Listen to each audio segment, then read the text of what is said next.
commencer ces conseils sur les oraux, je vais tout d'abord commencer par des conseils communs aux épreuves. Tout d'abord, la forme est plus importante que le fond, presque comme avant finalement, pour les écrits. En effet, il faut toujours se projeter professionnellement. Le jury se demande toujours « est-ce que ce candidat pourra être un bon professeur ?» plutôt que « est-ce que ce candidat a bien répondu à ma question ?» J'attire votre attention sur le nombre de points attribués sur les épreuves orales, ce qui est très révélateur du profil attendu. Je connais d'excellents élèves qui ont eu leur bac S ou ES mention bien et qui ont raté aux oraux, et d'autres qui étaient moins brillants et qui ont eu le concours. Les épreuves de maths et français ne servent qu'à vérifier que vous n'êtes pas trop bête. Mais ce n'est pas le concours où l'on veut recruter les plus intelligents ici. On veut plutôt recruter ceux qui sauront le mieux gérer des enfants. À la limite, il vaut mieux être animal que penseur ici. Si vous avez les deux, c'est tant mieux. Mais généralement, un penseur est calme, donc il manque d'autorité et de pratique. On peut voir 80 points pour les écrits et 160 pour les oraux, c'est-à-dire le double pour les oraux, alors que c'est pourtant le même nombre d'épreuves. Un exemple sur ce blog, lisons ensemble ce que il y a décrit. Je vais aller consulter mes notes, 38 sur 80 à l'admissibilité, 60 sur 60 à l'oral 1, 78 sur 100 à l'oral 2. La candidate n'a même pas la moyenne sur les écrits.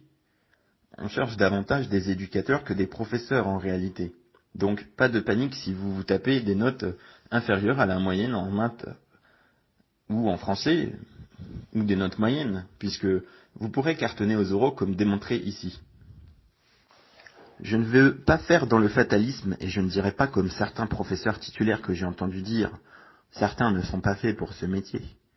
C'est faux, décourageant et presque méchant quand on le dit à un aspirant professeur ou professeur stagiaire qui commet quelques erreurs.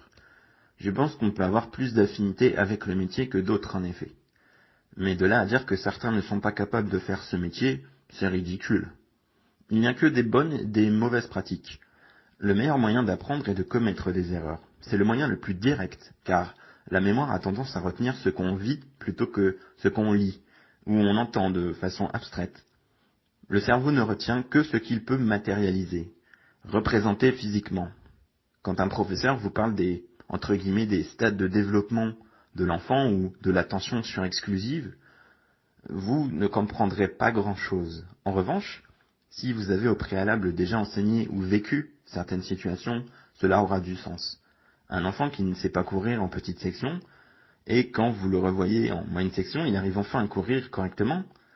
Un enfant qui n'écoute pas quand vous l'appelez car il est concentré sur la pâte à modeler, ou au contraire un enfant qui bouge dans tous les sens sans réussir à rester concentré. Arriver en souriant, lors des oraux, bien habillé, montrer qu'on est sociable, qu'on est le candidat idéal. Faire comprendre au jury que vous avez déjà de l'expérience avec les enfants ou en rapport avec le métier. Parler de vos stages le plus possible, y faire référence, subtilement. Par exemple, lorsque un des jurys vous pose une question, eh bien vous pouvez répondre « Ah, effectivement, lors de mon stage, j'ai pu vivre une situation similaire » ou « Ah, j'ai réussi à gérer ce genre de situation lors de mon stage » ou etc. Vous pourrez aussi parler de vos activités extrascolaires, si vous avez le BAFA, si vous êtes contractuel, etc. Cela permet à la fois de valider votre projet professionnel et de faire bonne impression devant le jury. Mais il faut aussi avoir des connaissances, cela dit.